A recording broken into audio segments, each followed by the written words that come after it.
Pour parler de la situation au Mali, un an après le coup d'État d'août 2020, nous recevons Awadem, membre de la société civile et fondatrice de la plateforme Chère Afrique. Bonsoir et merci d'être avec nous. Bonsoir. Un an après le coup d'État, avez-vous constaté des améliorations dans le quotidien des Maliens ?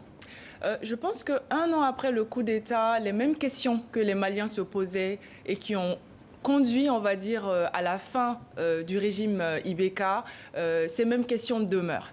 Les Maliens, notamment la jeunesse, les femmes, les hommes, aspirent et aspiraient à cette époque également à vivre dans une société sans corruption, une société où l'égalité des chances est réelle, une société où l'accès à l'éducation n'était pas un mot vain, où on pouvait se soigner, etc. Donc vous l'avez entendu tout à l'heure dans toutes les interventions que vous avez vues, les gens sur le terrain ne demandent pas des choses extraordinaires. Les gens demandent une vie normale, des droits basiques en fait pour pouvoir s'épanouir. Et je pense qu'un an après, ces questions demeurent très clairement parce qu'en un an, les blessures profondes que vivait ce pays n'ont pas pu se soigner comme ça par un coup de baguette magique. Pourtant, l'arrivée des militaires au pouvoir avait suscité beaucoup d'enthousiasme au sein de la population malienne.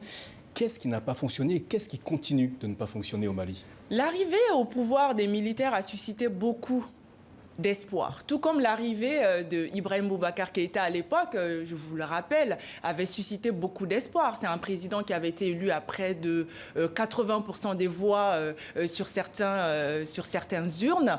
Et les Maliens attendaient vraiment un vrai changement et attendaient une action réelle de sa part. Et puisque l'impatience était là et qu'il n'y avait pas les résultats escomptés, on a eu l'arrivée des militaires avec toujours ce même espoir. Malheureusement, on peut dire que sur beaucoup d'aspects, notamment les questions sécuritaires, le pays est toujours dans un marasme sans nom, puisqu'on se rend compte que, notamment au nord du Mali, au centre, on a encore des endroits totalement inaccessibles. À Bamako, qui est la capitale, l'insécurité va grandissante. Je ne pense pas, de mon point de vue, qu'il y ait tant d'améliorations que cela en un an sur ces aspects-là. Y a-t-il des différences significatives entre le Mali sous l'ère Ibeka et le Mali actuel sous l'ère Assimi Goïta ? Le Mali sous l'ère Ibeka ressemblait à un certain moment un peu à un folklore, c'est-à-dire on voyait beaucoup de mise en scène d'une famille au pouvoir avec des fils voilà, qui faisaient beaucoup d'actions où les populations qui vivaient dans le dénuement total étaient assez choquées d'assister à tout cela. Donc le fait qu'on n'ait plus ces scènes-là, je pense que déjà ça réconforte un petit peu. De là à dire que nos vies ont totalement changé, que les enfants, il faut le rappeler par les chiffres aussi, au centre du Mali au nord, on a plus de 800 écoles qui sont fermées depuis 2012. Ça, c'est une réalité. Nous savons aussi qu'il y a des milliers de Maliens qui vivent encore dans des camps de réfugiés dans le pays voisin, des centaines et des milliers de familles déplacées, et même les personnes qui ont encore la chance de vivre dans leur demeure, qui se battent au quotidien pour accéder au minimum basique. C'est un pays où, malheureusement, l'avenir de nos enfants est totalement hypothéqué parce que je ne sais pas ce que ça donnera dans 10 ans, dans 20 ans, des enfants qui sont restés autant d'années sans aller à l'école. Les jeunes qui sont en train de terminer leurs études à ce moment-là ou en train de se former arrivent aussi avec de grandes lacunes sur un marché de l'emploi qui a beaucoup de failles. Donc malheureusement, il y a beaucoup de zones perfectibles encore sur l'organisation du pays. Hier, lors de son adresse à la nation, le président Assimi Goïta affirmait que son ambition était entre autres de réussir des élections transparentes aux résultats incontestables. Cependant, il n'a pas donné de date pour les élections. Les élections prévues au mois de février au Mali sont-elles tenables ? Alors, je ne me rappelle pas des élections qu'on avait annoncées longtemps à l'avance au Mali ou même dans la plupart des pays de la sous-région où les dates ont été tenues comme il fallait.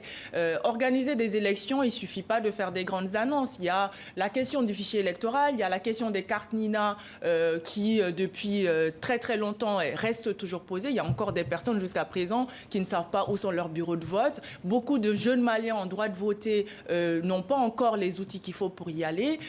Des élections élections, ça demande également des moyens financiers, une organisation, qu'on identifie également les programmes des uns et des autres, les personnes qui veulent se porter candidats, etc. Et ça demande un certain temps de préparation. Et personnellement, je ne pense pas qu'on y soit aujourd'hui. Alors, organiser des élections transparentes, vaille que vaille, pour le mois de février, cela m'étonnerait. Et je ne pense pas non plus que ce soit la question fondamentale aujourd'hui, vu les défis que nous avons à relever actuellement de manière très brûlante au Mali. Et pour rappel, les cartes NES, ce sont les cartes d'identité au Mali.